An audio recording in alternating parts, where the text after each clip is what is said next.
সবাই কেমন আছেন? নিশ্চয়ই ভালো আছেন। আর দেব ভক্তদের জন্য কিন্তু এখন পৌষ মাস চলতেছে। কারণ একের পর এক রেকর্ড কিন্তু ভেঙে চলেছে দেবের খাদান। তো পুরো ভিডিওটি শুরু করার আগে অনুরোধ করব, আমার চ্যানেলে যারা নতুন তারা অবশ্যই চ্যানেলটি সাবস্ক্রাইব করবেন, এবং যারা ফেসবুক থেকে দেখছেন তারা অবশ্যই ফলো দিয়ে পাশে থাকবেন। তো যেমনটি বলতেছিলাম, খাদান ছবি কিন্তু অপ্রতিরোধ্য গতিতে কিন্তু এগিয়ে চলতেছে, এবং একের পর এক বিভিন্ন রেকর্ড কিন্তু ব্রেক করে চলতেছে। আর সেই রেকর্ডের কিন্তু দেব কিন্তু নিজের ছবির রেকর্ডই নিজে ভাঙতেছে। তো লাস্ট পশ্চিমবঙ্গের যে বক্স অফিস রিপোর্ট আছে সেখান থেকে কিন্তু জানা গেছে দেব কিন্তু ইতিমধ্যে তারই কয়েকটি ছবির কিন্তু রেকর্ড কিন্তু ব্রেক করে চলেছে। আর তেমনই কিন্তু একটি ছবি ছিল দেবের, প্রজাপতি ছবিটি, যেটি কিন্তু দেব এবং মিথুন চক্রবর্তী করেছিল। তো সেই ছবির কিন্তু লাইফ টাইম কালেকশন ছিল কিন্তু 13 কোটি টাকা। আর যেই কালেকশনটা কিন্তু ইতিমধ্যে দেবের খাদান ছবি মাত্র 17 দিনে কিন্তু সেই রেকর্ড কিন্তু ব্রেক করে দিয়েছে। তো বোঝাই যাচ্ছে খাদান কি লেভেলের গতিতে চলতেছে। কারণ খাদানের যে হল রিপোর্ট, যে বক্স অফিস রিপোর্ট, সেটা কিন্তু বিশ্লেষণ করলে দেখা যায় এই ছবির যে রেঞ্জ, এটা কিন্তু টানা 1-1.5 মাস চলবে।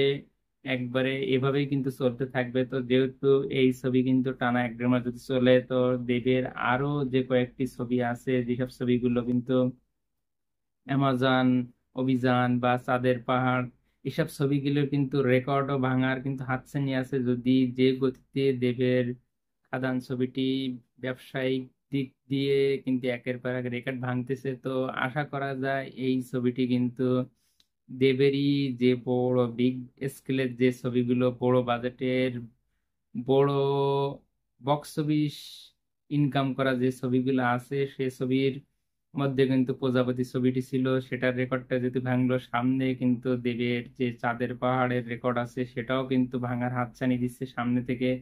তো দেখা যাক এইটা কোথায় গিয়ে থামে। আর দেবের কিন্তু এখনই কিন্তু বলা যায় যে দেবের ক্যারিয়ারের যে নতুন একটা মোড় নিছে। কারণ অনেক দিন যেহেতু কমার্শিয়াল ছবি সেভাবে ব্যবসা করতেছিল না, তো সেই হিসেবে কিন্তু দেব একটু অন্য টাইপের ছবি শুরু করছিল। তেমনই একটি ছবি ছিল কিন্তু প্রজাপতি ছবিটি। আর সেই প্রজাপতি ছবিটি কিন্তু অন্য টাইপের ছবি হওয়ার কারণে, একটু অন্য ট্র্যাকের ছবি হওয়ার কারণে, সেই ছবিগুলো যেহেতু কলকাতায় ভালো চলে, তো সেই ছবিটি কিন্তু বিগ একটি হিট ছবি ছিল, ব্লকবাস্টার হিট একটি ছবি ছিল, যে ছবিটির লাইফ টাইম কালেকশন 13 কোটি টাকা ছিল।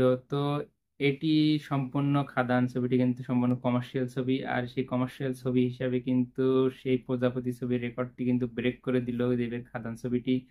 তো খাদান ছবির শেষটা কোথায় যেই দাঁড়ায় সেটা সময়ের অপেক্ষা, সময় বলে দেবে কোথায় গিয়ে দাঁড়ায়। তো এখন পর্যন্ত কিন্তু প্রজাপতি রেকর্ড ব্রেক করেছে, সামনের দিনে হয়তো চাঁদের পাহাড় এর রেকর্ডও ব্রেক করবে আশা করা যায়। তো ভিডিওটি যদি ভালো লাগে অবশ্যই লাইক কমেন্ট শেয়ার করবেন।